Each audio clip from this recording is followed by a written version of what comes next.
Hello everyone. I am making this a response to my The Cult of Brands video in order to answer two major sets of comments that were made in response to that video. The first is whether or not you can be, or whether or not I am against group identity. I'm not. Very specifically, I am against the idea of looking for a feeling that people desire, going out and making some kind of irrelevant,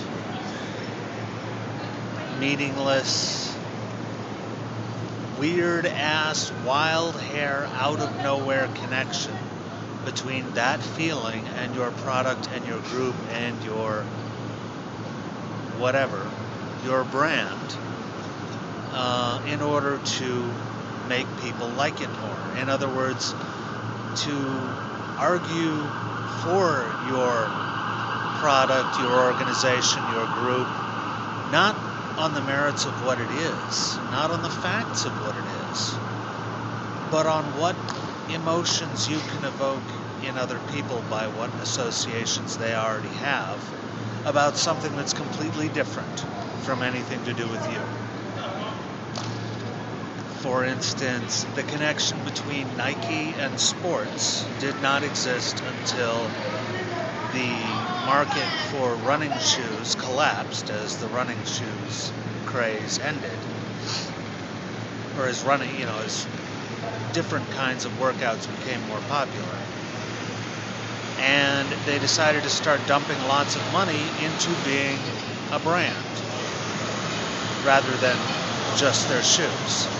They became a lifestyle statement about the lifestyle involving sports. And to me, that is, while things within our heads are real, they are within our heads. And when they start creating vast institutions solely designed to reflect that influence they have in our heads, that's called religion. So, I don't know. I'm not into brands. The second is, now I'm drawing a blank, but it had to do with the idea, I know what it was. It is not solely the brand in a commercial sense that I have problems with. So, yeah, this brand or that brand of stuff, as far as whether I buy their products or not, branding is much larger than that. Again, it's the process of taking a feeling or a group identity or a concept that people like that has, let's say I'm the advertiser and here's my product, or here's my brand, the logo of the company or the product, and I want to associate those good feelings with this and tie it with it irrevocably, the way that, like Band-Aid, having been tied in with quick wound care. All right, I mean, that is a beautiful bit of branding. The way that Nike is tied in with sports, the way that Disney is tied in with fantasy and entertainment. I mean, and yet these brandings have very little to do with what they actually are, with the possible exception of Band-Aid. That's a fairly reasonable connection to make. And even when it's used as a pejorative, that fixes only a Band-Aid, that's still very accurate. That's become a word that has been very linguistically solid.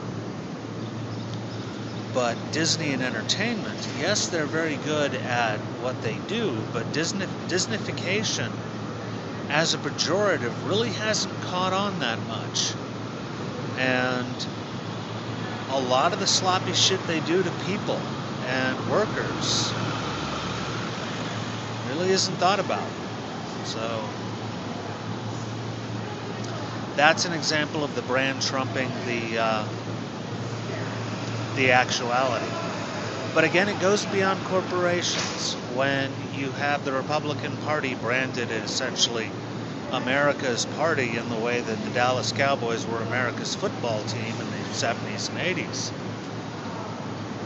Again, both of those brands are wildly incorrect because, well, the Dallas Cowboys